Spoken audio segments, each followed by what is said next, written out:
तो hello friend, नमस्कार, प्रणाम। आप सबके स्वागत बा वीडियो में। तो ये वीडियो हम अपना घर पे बना रहल बानी। तो आज बर्थडे बा आप सबके superstar power star Pawan Singh ji के और बड़े भैया प्रमोद प्रेमी यादव जी के। तो बर्थडे के ढेर सारी बधाई बा हमारा तरफ से। आप सब लोग भी अगर भैया के बर्थडे के बधाई देल चाहतनी तो कमेंट में अपन प्यारा सा राय लिख दी। हैप्पी बर्थडे लिखे के बाद लिख दी और वीडियो के फुल वॉच करी और शेयर करी दबा के।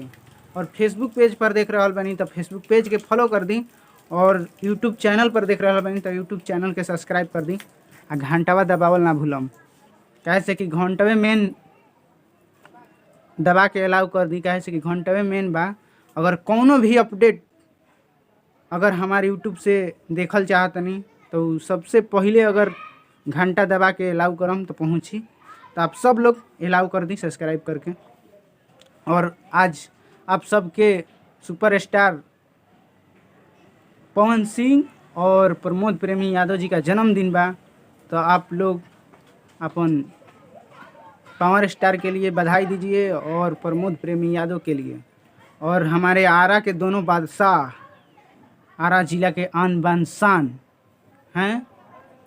तो चलिए इन दोनों के बर्थडे पर हम अपने आवाज़ में एक गाना गा रहे हैं जो धन बड़ी जौवन जन्म दिहली तोह के मैया हो।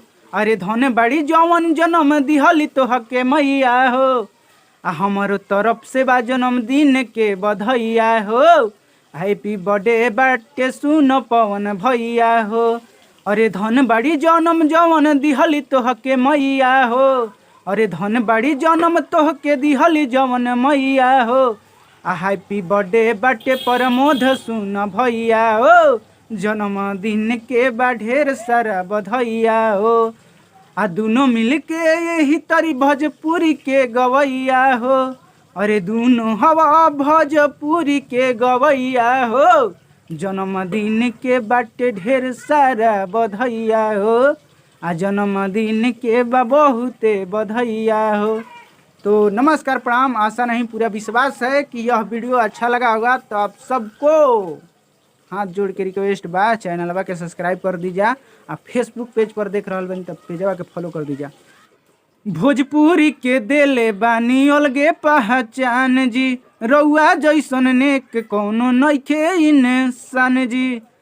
अरे भोजपुरी के देले बानी अलगे पहचान जी। रउआ जैसन नेक कौनो नइखे इंसान जी। और ब्यास के जैसन रउआ हाकिले न डींग जी। अरे और ब्यास के जैसन रउआ हाकिले न डींग जी। हई भोजपुरिया किंग जमाना कहेला पवन सिंह जी। अरे हई भोजपुरिया किंग जमाना कहेला पवन सिंह जी। अरे हई भोजपुरिया किंग जमाना कहेला पवन सिंह जी। आप सबके नमस्कार, प्रणाम।